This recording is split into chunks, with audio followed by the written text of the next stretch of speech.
Let me tell you something about being nice.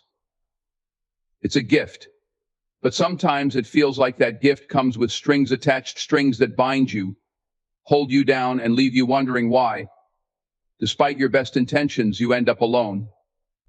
But listen, being alone doesn't mean you're wrong for being nice. It means you're learning who's right to walk alongside you. You see, kindness isn't loud.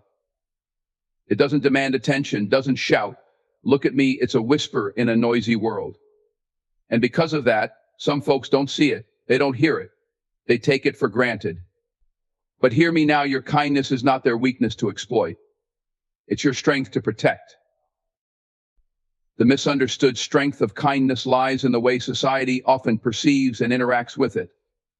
Kindness is not a weakness, yet it's frequently mistaken as one because of its quiet, unassuming nature. In a world that celebrates power, dominance, and assertiveness, kindness often doesn't receive the recognition it deserves. People associate strength with visible displays, raising voices, pushing through, taking what they want. Kindness, on the other hand, is subtle. It doesn't demand the spotlight, and because of that, its impact is often overlooked or undervalued. Kindness requires a tremendous amount of emotional intelligence. It involves empathy, patience, and the ability to prioritize someone else's needs or feelings without diminishing your own. Think about this, it's far easier to react with anger or aggression when someone mistreats you than it is to respond with understanding or grace. Anger is instinctive, but kindness is intentional. It takes discipline to stay grounded in your principles, to respond thoughtfully rather than react impulsively. That's strength, plain and simple. Yet people often confuse kindness with passivity or weakness because they don't recognize the internal resolve it takes to remain kind in difficult situations. Let's consider this from a psychological perspective. Kindness operates from a place of security and confidence. People who are kind are often deeply self-aware. They don't need to prove their worth through domination or control.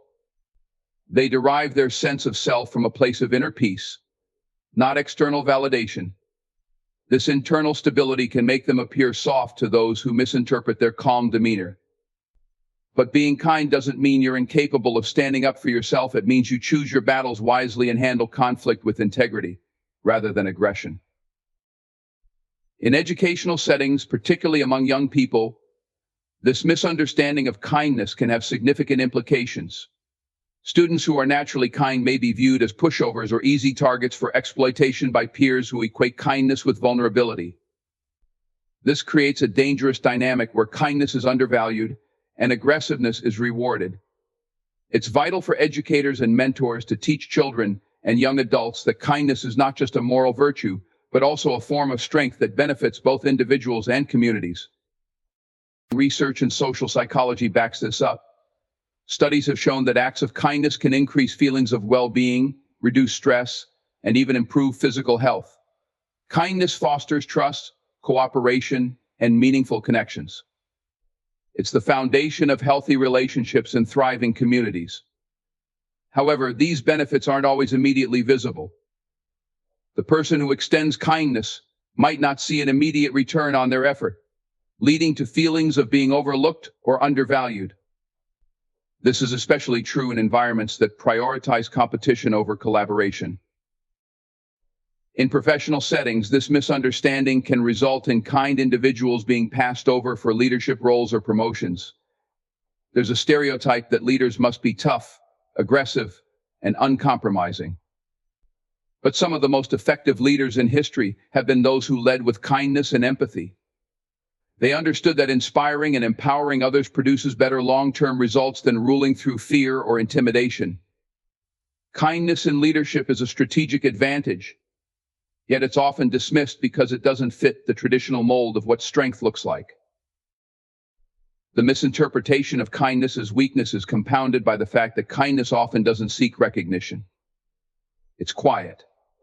A person who practices kindness doesn't do so to gain applause or accolades. They do it because it aligns with their values.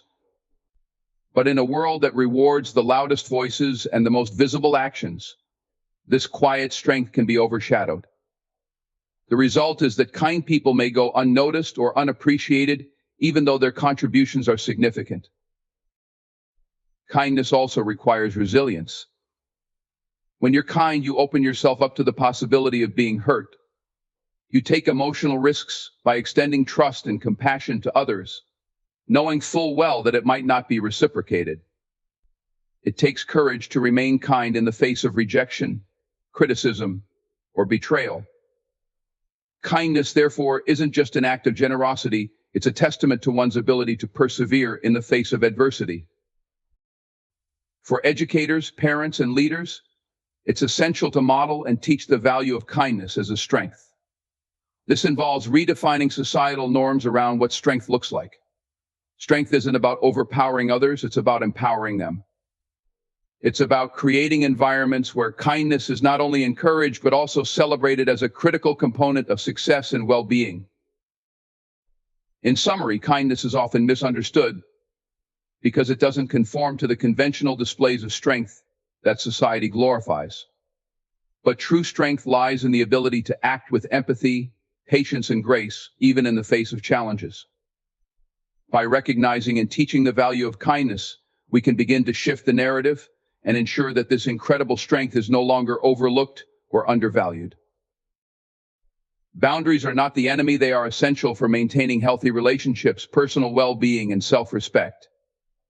Yet, for many kind-hearted individuals, the concept of setting boundaries can feel uncomfortable, even wrong. This discomfort often stems from a misunderstanding of what boundaries represent. Boundaries are not walls meant to isolate or exclude, they are guidelines that help protect our emotional, mental, and physical space while allowing for meaningful connections with others. One reason people, especially those who identify as nice, struggle with boundaries is the fear of being perceived as selfish. This is particularly true in cultures or environments where self-sacrifice is seen as virtuous. The idea of saying no or asserting personal needs may feel contrary to the ethos of kindness and generosity. However, it's crucial to understand that setting boundaries does not mean you lack compassion. In fact, boundaries are an expression of self-compassion and respect for others. By setting clear limits, you communicate your values and needs, while also giving others a framework to respect and engage with you. From a psychological perspective, boundaries play a vital role in maintaining mental health. Without them, individuals can experience burnout, resentment, and emotional exhaustion. People who consistently prioritize others' needs over their own often end up feeling unappreciated or overwhelmed. This is especially true for those in caregiving roles or professions, such as educators, healthcare workers, or social workers. When you continuously give without limits, you risk depleting your emotional reserves. Boundaries act as a safeguard, ensuring that you can continue to give without sacrificing your well-being. Boundaries also foster mutual respect in relationships. When you set boundaries, you are teaching others how to treat you. Without boundaries, people may unintentionally or intentionally take advantage of your kindness. For example, a friend who constantly asks for favors without reciprocating might not realize they're overstepping if you never express your limits. By communicating a boundary, such as saying, "I'm happy to help, but I need advance notice," you set a clear expectation while maintaining the relationship. This isn't about rejecting the other person, it's about creating a dynamic that respects both parties. Educators and mentors have a unique opportunity to teach the value of boundaries, especially to young people. In schools, students often feel pressured to conform or please their peers, sometimes at the expense of their own comfort or values. Teaching students to assert their boundaries, whether it's saying no to peer pressure, protecting their study time, or addressing disrespect, empowers them to navigate relationships with confidence. Lessons in boundary setting can include role-playing scenarios, open discussions about personal limits, and emphasizing that saying no does not make them unkind or selfish. In the workplace, boundaries are equally important. Employees who lack boundaries often find themselves overwhelmed by excessive workloads, unrealistic expectations, or inappropriate behavior from colleagues. This is particularly true for individuals who are naturally accommodating. While their willingness to help is admirable, Without boundaries, it can lead to exploitation. For example, someone who frequently stays late to complete tasks for others might unintentionally signal that their time is less valuable. Establishing boundaries, such as clarifying roles or declining tasks that exceed one's capacity, helps create a more balanced and respectful work environment. Another key aspect of boundaries is understanding their fluidity.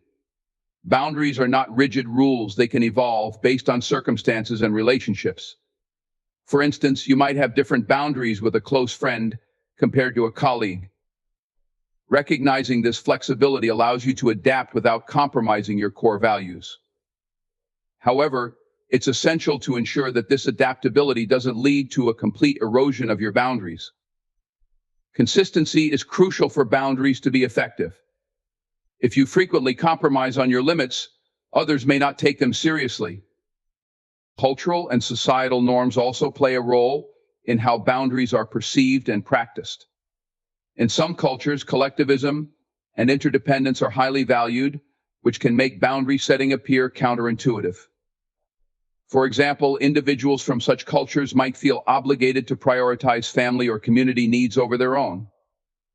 While this sense of responsibility is admirable, it's equally important to balance it with personal boundaries to avoid feelings of guilt, stress, or resentment.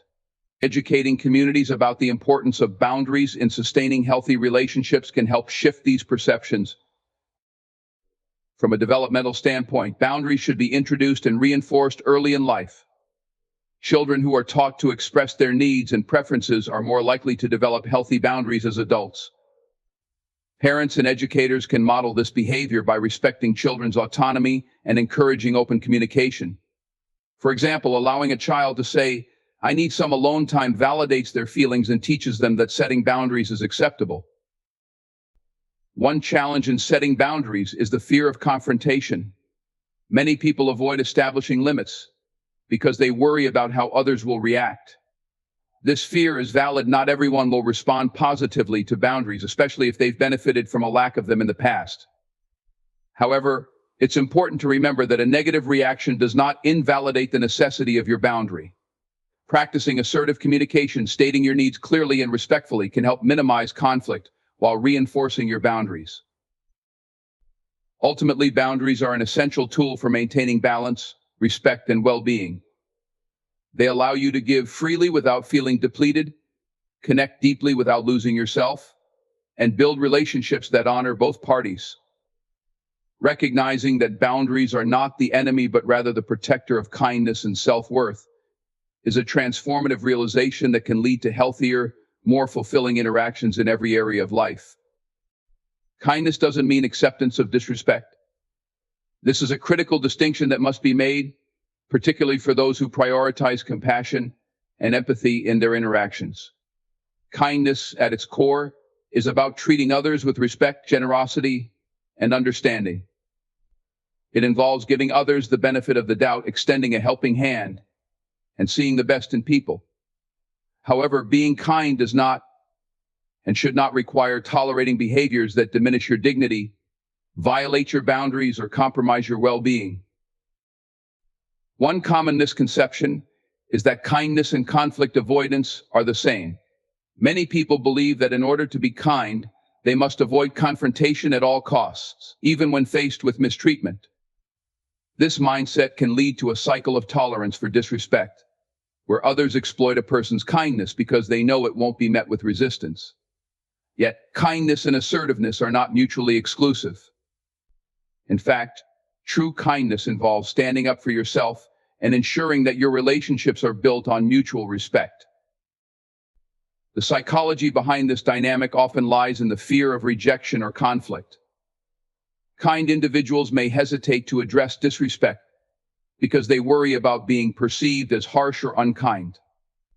They might also fear losing a relationship, whether personal or professional, if they assert themselves. This fear can be particularly strong in environments where power imbalances exist, such as in hierarchical workplaces or family structures. However, allowing disrespect to go unchecked not only harms the individual, but also enables a toxic pattern of behavior in others.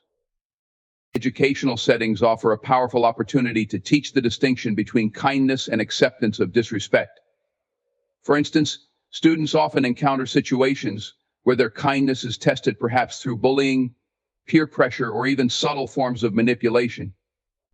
If students are taught that being kind means always giving in or staying silent, they may internalize the idea that their needs and feelings are less important than others. Instead, educators and mentors can model and teach assertiveness skills. Role-playing exercises, for example, can help students practice standing up for themselves while maintaining a respectful tone. They can learn phrases like, "I value our friendship, but I don't appreciate being spoken to that way," which affirm their boundaries without resorting to aggression. In professional environments, the misinterpretation of kindness as weakness can lead to exploitation. For example, an employee who is always accommodating might find themselves burdened with extra responsibilities simply because they never say no.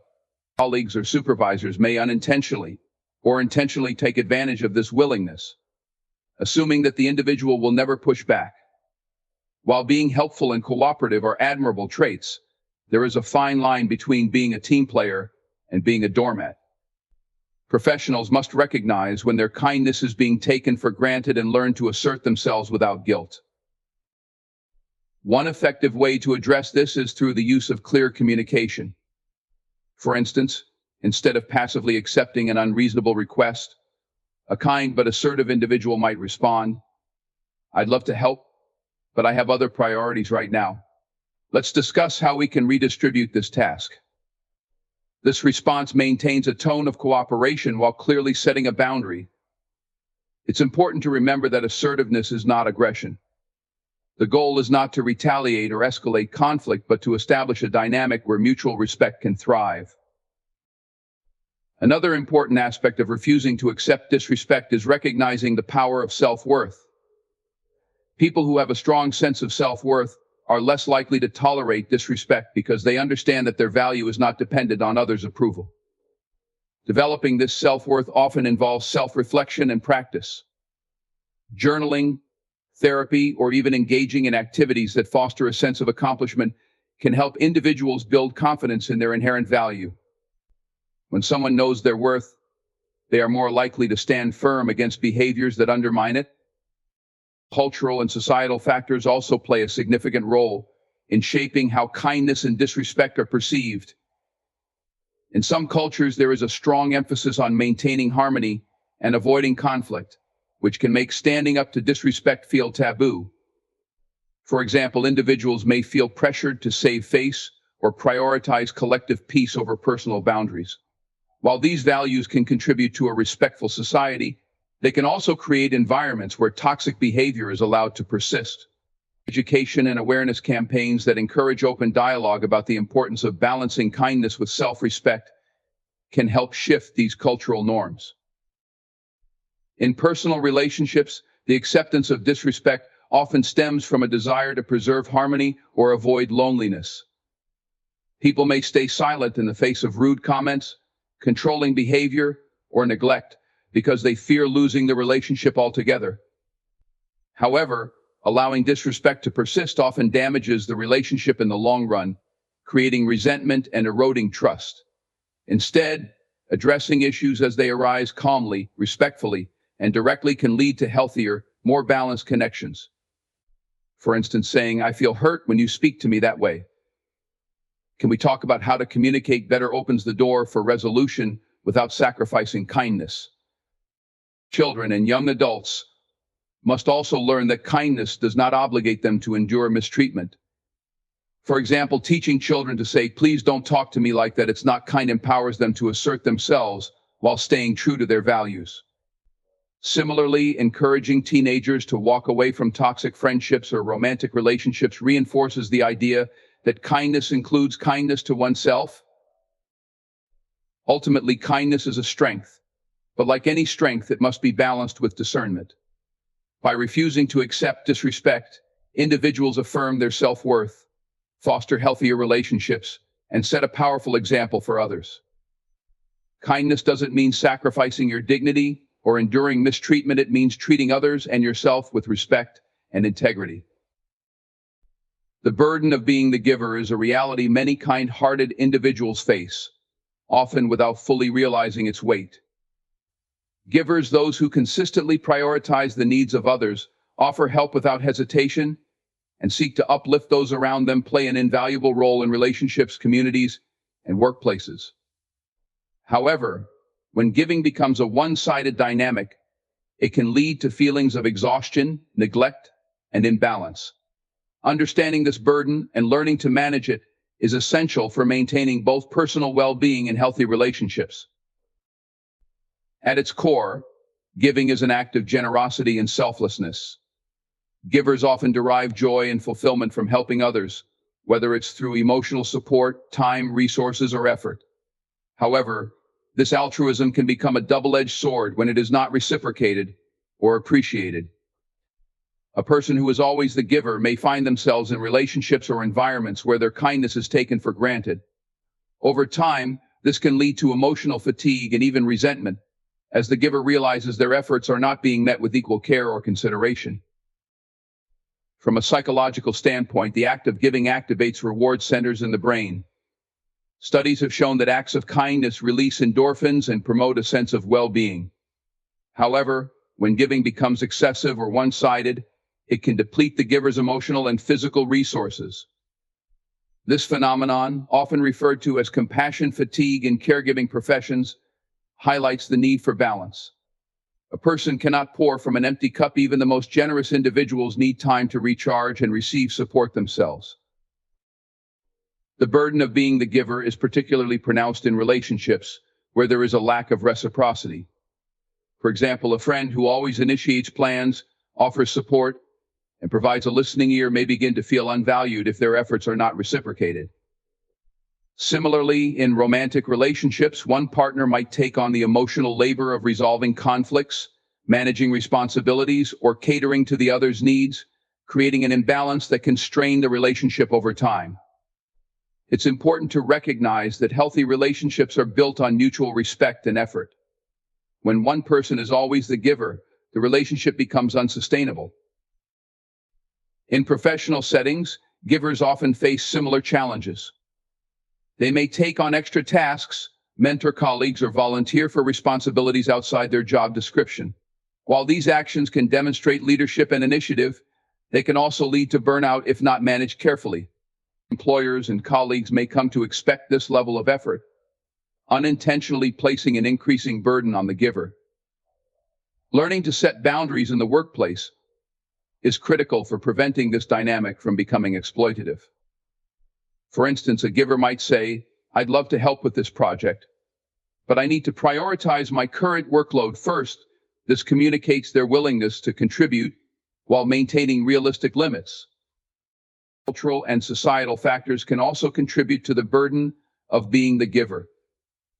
In many cultures, self-sacrifice is seen as a virtue, particularly for women or those in caregiving roles. While this perspective values generosity, it can also pressure individuals to prioritize others' needs over their own, even to their detriment. Challenging these norms involves rethinking the idea that giving must come at the expense of the giver's well-being.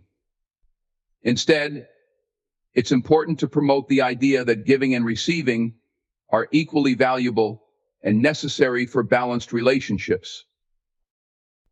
Educators and mentors have a unique role in teaching young people about the importance of balance in giving. Children and teenagers who are naturally empathetic or kind may need guidance on how to navigate relationships without overextending themselves. For example, educators can teach students to recognize when their giving is being reciprocated and when it's being taken advantage of. They can also introduce the concept of self-care, emphasizing that taking care of oneself is not selfish but essential for continued generosity. One way to manage the burden of being the giver is through self-awareness. Givers must recognize their own limits and acknowledge when they need to step back. This involves regularly reflecting on their energy levels, emotional state, and the dynamics of their relationships. Journaling, mindfulness practices, or speaking with a trusted friend or counselor can help givers evaluate whether their giving is sustainable or whether it's becoming a source of stress. Another strategy is learning to say no. For many givers, the idea of declining a request feels uncomfortable, as they fear disappointing others or appearing unkind.